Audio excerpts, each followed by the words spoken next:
नमस्कार दोस्तों, स्वागत है आपका हमारे YouTube चैनल पे। आज हम आपको नील स्पर्म काउंट्स के ट्रीटमेंट के बारे में बताएंगे। इसका एक एपिसोड हम पहले भी बना चुके हैं, जिसमें कि हम आपको ये डिस्कस करे थे कि नील स्पर्म काउंट्स क्या होता है, उससे रिलेटेड प्रॉब्लम्स क्या क्या होती हैं, कैसे उसके नॉर्मल डायग्नोसिस पे पहुंचा जाए। तो इस एपिसोड में हम डिस्कस करेंगे कि जो डायग्नोसिस हमारी बनती है उसके हिसाब से क्या क्या ट्रीटमेंट हमारे पास अवेलेबल होते हैं, कैसे हम हमारे बायोलॉजिकल चाइल्ड तक पहुंच सकते हैं और कैसे नील स्पर्म काउंट के पेशेंट को भी अपने खुद के चाइल्ड की सुख मिल सकती है।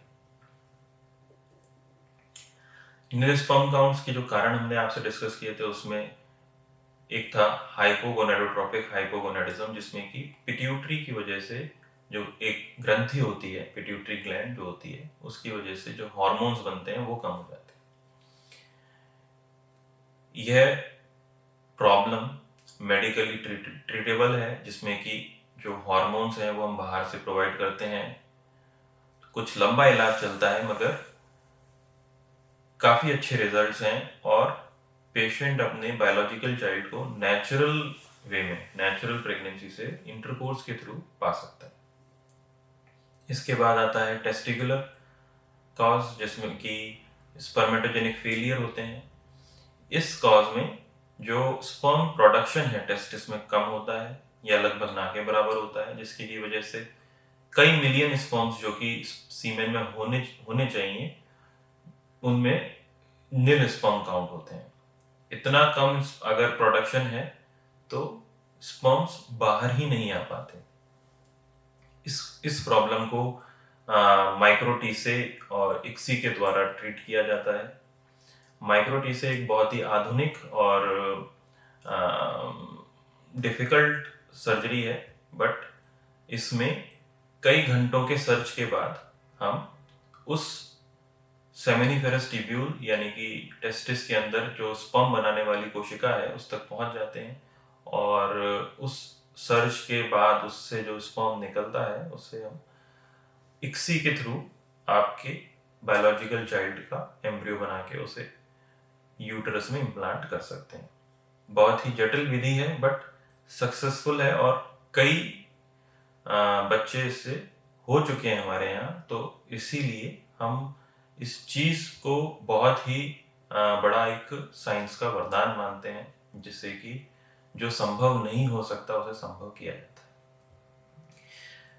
इक्सी एक ऐसा प्रोसीजर है जिसमें कि जो स्पर्म है उसको एम्ब्रियो बनाने के लिए एग के अंदर डाला जाता है और उस निडल के थ्रू एग के अंदर डाला जाता है और उस फर्टिलाइजेशन के मेथड को इक्सी बोलते हैं। और उससे एक स्पर्म भी अगर मिल जाता है तो उससे भी एम्ब्रियो बनाया जा सकता है, आगे चल के बच्चा बनाया जा सकता है।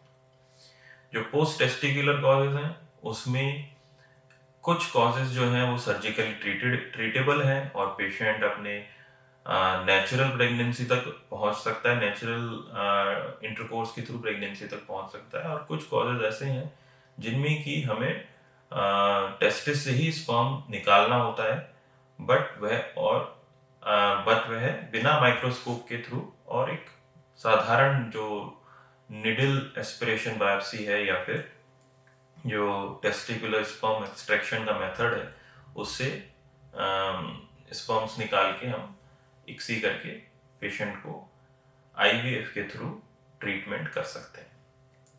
तो दोस्तों, हमने जाना कि जो नील स्पर्म काउंट के पेशेंट्स हैं उनमें भी 70 to 80% पेशेंट्स ऐसे होते हैं जिनको कि हम बायोलॉजिकल चाइल्ड दे सकते हैं, either by medicine, by surgery, by natural intercourse और बाय इक्सी मेथड। तो दोस्तों, मेरा आपसे अनुग्रह है कि अगर आपके नील स्पर्म काउंट्स हैं तो आपको निराश होने की जरूरत नहीं है, ईगो अफेक्ट कराने की जरूरत नहीं है, डिप्रेशन में जाने की जरूरत नहीं है। मैंने ऐसे पेशेंट्स देखे हैं जिनको कि नील स्पर्म काउंट्स होते हैं और वो सालों तक इस चीज को छुपाने के चक्कर में अपना ट्रीटमेंट नहीं कराते।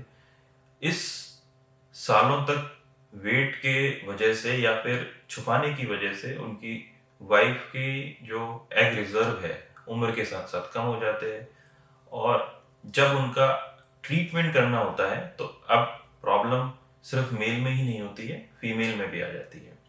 समय से अगर इसका सही उपाय कर लिया जाए, सही ट्रीटमेंट ले लिया जाए, तो ये कंडीशन 70 to 80% में कम्प्लीटली ट्रीटेबल है। कोई डोनर रिस्पॉन्स लेने की जरूरत नहीं पड़ती।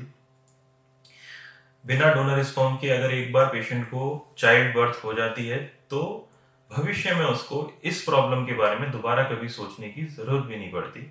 ना तो इस प्रॉब्लम से उसको कोई इरेक्टाइल डिस्फंक्शन की प्रॉब्लम होती है, ना ही उसको इस प्रॉब्लम से कहीं कोई टेस्टिस में कैंसर या किसी इस तरह की परेशानी का सामना करना पड़ता है। तो दोस्तों, आज हमने जाना कि नील स्पर्म काउंट की प्रॉब्लम को कितनी सहजता से हम अपने जीवन से हटा सकते हैं, और इस प्रॉब्लम का जो कोर रूप है जिसमें कि आपका बायोलॉजिकल चाइल्ड होना और नहीं होना एक प्रॉब्लम की तरह खड़ा हुआ है, वह कितने आसानी से ट्रीट किया जा सकता है, आपको बायोलॉजिकल चाइल्ड दिया जा सकता है। तो दोस्तों, मैं आशा करता हूँ कि आपको ये वीडियो पसंद आया होगा। प्लीज़ इसे लाइक, सब्सक्राइब और शेयर जरूर कर दीजिए। मैं आशा करता हूँ कि आपको इस वीडियो से जो नॉलेज मिली है उससे आप अपने परिजनों का बहुत ध्यान रखेंगे, और उस प्रॉब्लम जिसको कि लाइलाज मान लिया जाता है उसको सही रूप से ट्रीटमेंट करा के सही समय पे बायोलॉजिकल चाइल्ड पाने में सक्षम होंगे। गुड विशेस एंड धन्यवाद।